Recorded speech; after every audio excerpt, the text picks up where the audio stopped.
नमस्कार, वासूच्या किचनमध्ये तुमच्या सर्वांचं स्वागत आहे। आज आपण एक अशी डिश बघतोय जी कदाचित खूप लोकांना माहितीसुद्धा नसेल, याचं नावसुद्धा माहिती नसेल आणि खायला म्हणाल तर जबरदस्त लागते। नाश्त्यासाठी एकदम परफेक्ट आहे। पोहे खाऊन खाऊन कंटाळा आला असेल किंवा पोह्याने पित्ताचा त्रास होत असेल तर नक्की एकदा हा सुशिला बनवून बघा। बनवायला खूप सोपा आहे, तितकाच चवीला छान लागतो। त्यासाठी ना मुरमुरे घ्यायचे आहेत।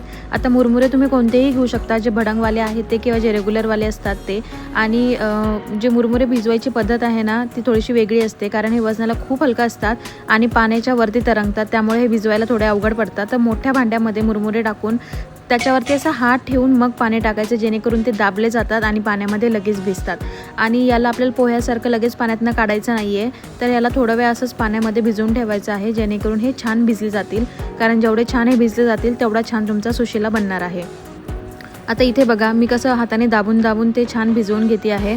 तर याच पद्धतीने मुरमुरे आपल्याला भिजवायचे आहेत आणि एक 10 मिनिटासाठी तुम्ही त्याला साईडला ठेवून द्यायचं आहे, म्हणजे बाकीची प्रिपरेशन करेपर्यंत ते छानपैकी फुगतात किंवा भिजले जातात।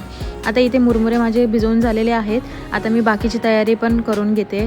तर हा नाश्ता ना आमच्या इकडे किंवा मराठवाड्यामधनं खूप जास्त फेमस आहे। सकाळी नाश्त्याला तुम्ही सुशिला किंवा संध्याकाळी 4 वाजताच्या आपल्या छोट्या भुकेसाठी सुद्धा हा परफेक्ट आहे। आता यामध्ये ना तुम्ही भाज्या तुमच्या आवडीप्रमाणे घालू शकता। इथे मी कांदा, टोमॅटो आणि कोथिंबीर कट करून घेतलेली आहे। थोडीशी हिरवी मिरची सुद्धा कट करून घ्यायची आहे। आता एका कढाईमध्ये ना आपण तेल ॲड करूयात। तेल थोडंसं कमीच टाका, कारण या पदार्थाला आहे ना तेल कमी लागतं। आणि त्यानंतर आपल्याला रेग्युलर फोडणी बनवून घ्यायची आहे। जिरे, मोहरी, थोडासा कढीपत्ता आणि त्यानंतर ना शेंगदाणे यामध्ये ॲड करणार आहोत आपण। शेंगदाण्याने याची टेस्ट खूप छान येते। तर शेंगदाणे तुम्ही जसे पोह्यासाठी आपण शेंगदाणे करतो ना तसे शेंगदाणे इथे थोडेसे भाजून घ्यायचे आहेत। त्यानंतर थोडीशी हिरवी मिरची घालायची आहे, खूप मिरची घालू नका, कारण आपण नंतर त्यामध्ये लाल तिखटही घालणार आहोत। आता यामध्ये कांदा ॲड करायचा आणि त्यानंतर छानपैकी कांदा गोल्डन ब्राऊन होईपर्यंत याला परतून घ्यायचा आहे। नाश्त्यासाठी खूप चांगला पदार्थ आहे, कधीतरी फॉर अ चेंज म्हणून तुम्ही नक्कीच बनवून घेऊ शकता। आता इकडे कांदा माझा छान गोल्डन ब्राऊन होतोय, तोपर्यंत इथे मुरमुरेही छान भिजलेले आहेत।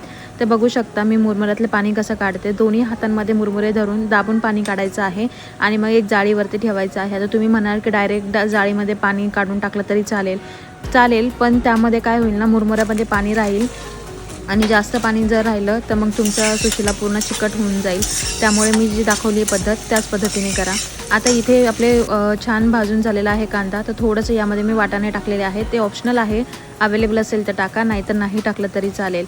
त्यानंतर मग घरातलेच बेसिक मसाले, लाल तिखट, हळद, थोडंसं धना पावडर टाकलेले आहे, बस। त्यानंतर त्याच्यातच टोमॅटो ॲड करायचा आणि 2-3 मिनटासाठी हे सगळं आहे ना परतून घ्यायचं। कोथिंबीरसुद्धा थोडीशी इथे ॲड करायची आहे।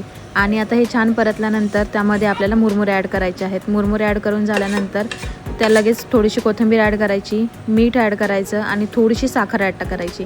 साखरेने पण आहे ना याची चव खूपच जबरदस्त येते। मग शेवटी यामध्ये लिंबू ॲड करायचं।